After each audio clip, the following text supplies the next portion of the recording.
This stitch and this stitch are on this sneaker because of the COVID-19 pandemic. I know that's a weird intro, just bear with me though for a second. In fact, this entire sneaker was designed to prevent a company from going out of business during the pandemic.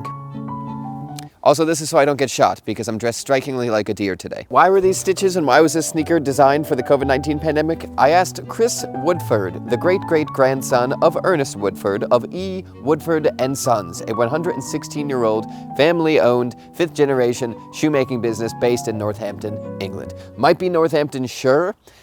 I'm not sure. COVID-19 happened, and at the time, Chris's factory was making sneakers just like this one. Sneakers like this one require a lot of people to be in a room together very closely. So to put it very simply, Chris realizes if he can't have people in the factory, can't make sneakers, can't sell sneakers, goes out of business. But Chris is a fifth-generation shoemaker and thinks back to a time where he was in the back of his dad's car, driving around his town, picking up pre-sewn uppers. The entire shoe wasn't put together yet, but the top part was put together. Those shoes that like 8-year-old Chris and his father were picking up were actually hand-sewn moccasins. And the beauty of hand-sewn is that you can sew them at home because you don't need a big giant sewing machine to put everything together. So Chris sent half of his employees home so they could hand sew the uppers of these sneakers. Then he drove around and picked up all of the hand sewn uppers, brought those back to the factory where the other half of his employees were, now all spaced apart, and they were made into sneakers. Although there is one big problem. Making a sneaker this way is much slower. So what does that do? It brings the total price of the sneaker up. If you're a savvy businessman, you're probably thinking, no problem, Michael, we can mitigate the cost of labor by using cheaper materials. Well, guess what? Chris is not a savvy businessman. He's an artist. Just kidding, Chris. Well, I guess I set myself up for failure there. Chris said, hey, if we're gonna do this really slow process, it's gonna make these sneakers super expensive. Let's not leave something in the gas tank and cheap out here. So, the bottom of this sneaker is made out of pure virgin Hevia milk. This is baby calf Italian vegetable tanned leather. And the inside of the sneaker is the same leather used on very fancy French handbags. So mush everything together and you get this, the Harleston. A sneaker designed from a memory in the back of Chris's dad's car. But also, this boot uses the same construction methods that Chris's great-great-grandfather used in Victorian-era England shoemaking competitions. Chris is referencing what he learned from his dad, who learned from his dad, who learned from his dad, who learned from his dad, who probably learned from some master shoemakers in Northampton. Because if you don't know about Northampton, England, it's one of the greatest shoemaking hubs in the entire world in the past 900 years, definitively. The editor of the Northampton Independent in 1922 wrote, without the unfailing barrage of boots Northampton put over for all of the Allied armies, we could have never shattered the German lines. The UK put out 70 million boots in World War I. Northampton put out 50 million of those 70 million. What's up, everybody? It's Michael, and welcome back to episode 2 of The World's Most Fantastic, a program dedicated to the world's greatest manufacturers and figuring out what they do and exactly how they do it and why they do it. The original plan for this video was we were just going to focus on what made the Harleston sneaker special, but after talking with Chris, I realized that what made it special was Chris Woodford, a fifth-generation shoemaker. For example, I asked Chris a little bit about this leather, and he sent me an 11-page Word document that he wrote up on the spot about why he chose this exact leather. The Harleston is still going to be our main focus for the video, but each sneaker from Crown Northampton kind of contributes to what goes into the Harleston and tells you more about the brand, and they're also super weird. This sneaker, for example, Chris's Japanese customers call marshmallows. So why not learn about them? Also on the screen right now is a little disclaimer, really just saying that I didn't get paid by Crown Northampton. Chris never reached out to me. I reached out to them, blah, blah, blah, blah, blah. Anyways, what's up, Michael? Welcome back to Maine. For the first time ever in your life, this is what the Maine woods look like. 2 quick things before this video starts. 1, I meant to say everyone, my name is Michael. But 2, I got the SEH Kelly coat. Very voluminous. I feel like I'm wearing a cardboard box, but I love it. Quick twirl for everybody that was hoping I would twirl. Other thing is, I am sick. Sick as a dog, you could say. So if I say anything weird, sorry. Okay, let's start off with the weirdest marshmallow first. This is the Regent, and something that shows me Chris is an A1 footwear nerd. The Jazz collection from Crown Northampton is integral to the entire brand. That is the first thing that Chris made for Crown Northampton. Very popular in the Japanese market. That is why it's called marshmallows, because they are soft like marshmallows. They became really popular because they're so comfortable, they're so stylish, they have this really nice, dainty look. And when you're looking at these, especially, you know, from these pictures and stuff, they do have a dainty look to them. But if you kind of hide all of that in a German army trainer, they look normal. This is where Crown Northampton is born, and you could see all the DNA in Chris's first designs throughout the brand. So these are the things that we need to actually focus on. The 4 things that define Crown Northampton: premium materials, obscene softness and comfort, hole cut construction, and simplicity. So each one of those points is going to have its own sneaker that highlights a specific feature of Crown Northampton, but think of the Jazz collection as the center of all of that. This is beautiful hull cut construction, insane materials, but this is really a highlight of comfort. The Jazz collection is insanely comfortable. It feels like you're walking around with slippers, practically wearing nothing, but the fact that we still have cork on this footbed and we're using insanely premium materials makes it that much more interesting and kind of has the Crown Northampton spirit. This video is brought to you by Asket, the unofficial winner of my t-shirts ranking video. I spoke with August, the co-founder of Asket, to learn more about the brand. Their focus is on high quality, simple designs, versatile fits, extreme sustainability, and a reasonable price point. Essentially, they want one capsule collection. That is it. Today we are looking at their raw denim, although I did wash it once just so we could see, but I'm showing off the regular fit and the loose fit. They also have a slim fit if you like that too. They use a 13-ounce organic Japanese raw non-selvage denim. Selvage looms are slower and they use more electricity, and also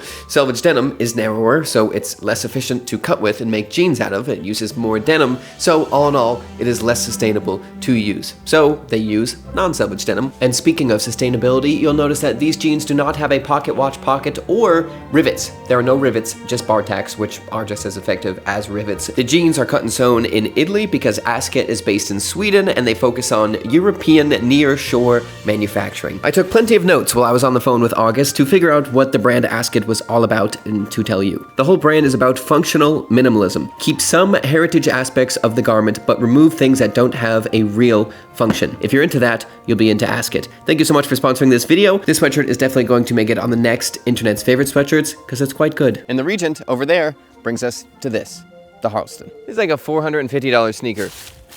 This is an $800 sneaker. So the Harleston is really just an exploration into what insane materials Crown Northampton is using to hit these prices. First we have these uppers, aka the white top part of the sneaker. This is vegetable tanned baby calf leather from Italy. Why vegetable tanned? One, it patinas and ages beautifully, and two, it holds structure better, so it gives the Harlestons more of a definite shape. You can mold it and have it keep its shape for longer. These soles may be my favorite thing about the shoes. Obviously the sneakers are built just fantastically, but protected by like 3 organizations in France. They're a living tangible, well, let me just, the lacti heavier soles are safeguarded by UNESCO, the United Nations Educational, Scientific, and Cultural Organizations, as an intangible cultural heritage, and it's awarded the label of Living Heritage Company by the French state. These are a big deal. These are made by the rubber tree. This is not a rubber tree, but for example, someone that is harvesting the sap from a rubber tree, they are slicing the tree in spirals. Basically, the tears of the tree are very valuable. You have to collect the tears of the tree. It drips into a little cup. You put all those cups in a big thing, and then you make it into natural latex. And if you, yeah. There are no machines involved in making these soles, which is obviously a weird thing to say about anything in 2024, but that's what's so crazy about them. They are hand poured into molds, then they dry in those molds. Then this is so delicate before it's fully cured or dried that it has to cure or dry in water. Otherwise, if it's placed on a flat surface, the sole will deform. These soles will get 99% of people through most things, but if you are a smoke jumper or something like that, you know, don't go with a $450 sneaker using lacti heavier soles. Okay, onto the lining leather. By the way, I just moved to Maine and I feel like a freak because I didn't know this is a very popular like morning trail where like a bunch of girls run by with their dogs and stuff, and I'm just walking with like a shepherd's coat, a giant bag, and a camera, and I'm like, good morning, good morning, good morning. I have had oats for breakfast. These sneakers are so grand and use such lavish materials that the inside of these sneakers, the guts that most brands use the cheapest form of leather for because you'll never see it, have a story unto themselves. They specifically go to J and F.J. Bakers & Company in England to get this specific leather. Northampton became the monster shoemaking capital of the world, especially during World War I and everything like that, because of where they are located. They are located near a lot of cattle, so they could use that leather for shoes. They are located near a lot of water, so they could tan that leather. They are also not too far from cities, so people coming through could buy stuff. Most importantly, they are near, there's none here, that's why we're not Northampton, but they are near a lot of oak trees. J and F.J. Bakers & Company are the UK's only remaining traditional oak bark tannery left. They didn't change a single thing, which is insane. You can add, some chemicals, some additives to speed up the tanning process. You could agitate the leather in the tannin so that way it goes a little bit faster. They don't even do that. And instead of me saying why Chris uses it, we can just use Chris's word. So he says, the quality has to match the outside uppers. You don't want the inside of your shoes to break down and the outside to be pristine.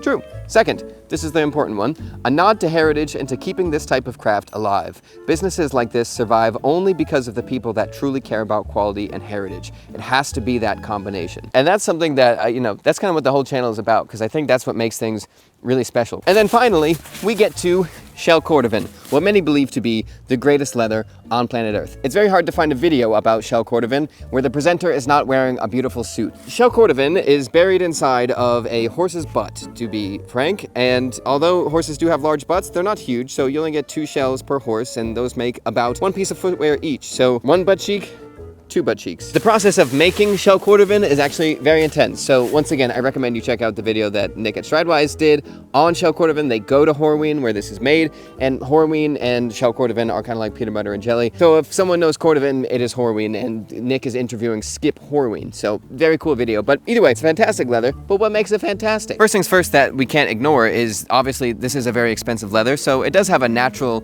allure to it because of that. Right from the start, people want to see the most expensive leather. So that's one thing. What's cool about cordovan though, this is not cordovan, is it has a very tight grain structure. So you'll see if I go like this on the Blundstone, for example, there are wrinkles on the leather. Cordovan, on the other hand, and this is because of the very tight grain structure and because there's not grain layers at all, it doesn't wrinkle or crease, it rolls. See how this is a roll instead of like bunched up little hairline creases? That's what's very special about it. Shell cordovan also patinas really, really beautifully over time. It darkens to be very, very rich. It's incredibly durable. It has this beautiful shine that's very easy to maintain. You really just need to brush this and it will come back to looking new. And when you combine all of that, great durability, easy to shine up, easy to buff scratches out of, patinas beautifully, you get a leather that looks fantastic on day one, but also 100 years later, looks fantastic and still looks like a functional piece of footwear or a bag or a wallet. It doesn't look like it's broken down and kind of breaking apart.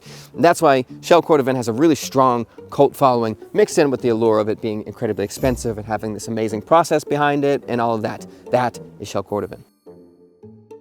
Now we have the weirdest sneaker that we're talking about today, both because this upper feels like pizza dough and also because I've never seen a sneaker constructed like this before. Dearborn leather is a very, watch this. Dearborn leather is a very fascinating leather from Horween because it's supposed to emulate the feel of deer leather, but not be as weak. I guess weak is not the best way of saying it, but just to be stronger and to hold up to heavier use. The interesting thing about these sneakers is that Dearborn leather is not, per Crown Northampton, not something that is meant to be put on footwear, but also it has to be unlined in order for you to get the benefits of Dearborn leather. You need different thicknesses of leather for different purposes. The lining of leather shoes and stuff like that is very thin. Other leathers, very thick. But 25 years ago, when I was 3 years old, Chris was off to buy a leather splitting machine.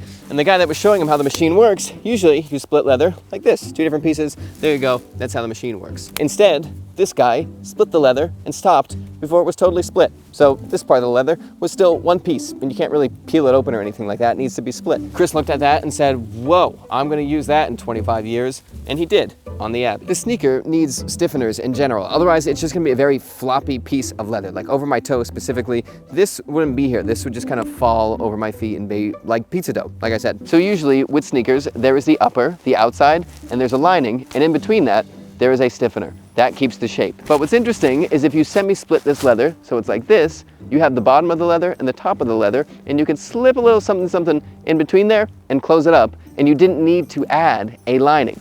And that is what the Abbey is doing. And it's things like that where you only get that if you've been working in the trade for a long time. If by chance you saw a leather splitter 25 years ago that did something that surprised you, that stuck with you, you design the Abbey. And that's what I really like about Crown Northampton. So to finish this video up, we actually need to go back to my apartment because I forgot the Rambler boot there, but we need to touch on a pillar of E. Woodford & Sons, not just Crown Northampton, and that is Hole Cut Construction. This is the Everton Rambler. Basically the same thing as the Everton sneaker, except now we have a vulcanized rubber Vibram sole, D-rings, and speed hooks at the top. It's the boot version of a sneaker. I think this is on Crown Northampton's site, but Chris says hole-cut bespoke welted shoes were being made to show off my great-grandfather's skills 100 years ago. I think it's best to go over hole cut construction by looking at E. Woodford & Sons, the very fancy-dancy $5,000 shoe division of Crown Northampton. If you look at a shoe like this, you can understand why hole cut construction is top-tier level of elegance, what is supposed to show off the skill of a shoemaker or something like that. To make a hole cut piece of footwear, it's hard to cut, it's hard to pattern, it's hard to make into a shoe in general, so it's a flex. You're taking one perfect cut of leather with no flaws or anything like that, and you're wrapping it completely around a last, and you have a single seam in the back. I'm very sorry for the mess. I moved the entire snail empire to Maine, and then I immediately got sick and couldn't readjust everything. But my favorite thing, I think, about this boot is that it's Crown Northampton, specifically. It's not someone copying. He didn't just copy Italian hiking boots, even though this is Danner, it's also a whole-cut construction, similar. He didn't just make a random mock-toe boot because he wanted to make a boot. This is Red Wings, by the way. Oh, but you know what I have been meaning to show you? I'm working on a collaboration with one of the greatest American boot companies of all time. Also working on a hiking sneaker collaboration with a brand based in Sheffield, England. Anyways, what I'm saying is I like that Crown Northampton does their own thing. If I asked a 5th generation shoemaker to make a boot to walk his dog, I'm imagining he would use a tan buffalo leather in a whole cut construction with hand sewing details on the back and to hold the tongue up, because that is his history, that is his heritage, and that's all baked into this boot, and it also just fits in with the brand as a whole, and you could see the history in every piece based off what piece it is. And frankly, I thought the way Crown Northampton runs their business, how they go about designing things is all very cool. Seems like a very modern way to appreciate old world things and keep them around and make sure people still want to buy them and they're accessible. It's very cool. Also, that's what we're talking about next video. Anyways, that is about it. Thank you so much for watching. I will see you all very soon. I'm going to take a nap and get better for Thanksgiving. Happy Thanksgiving, or whatever you're doing on Thursday.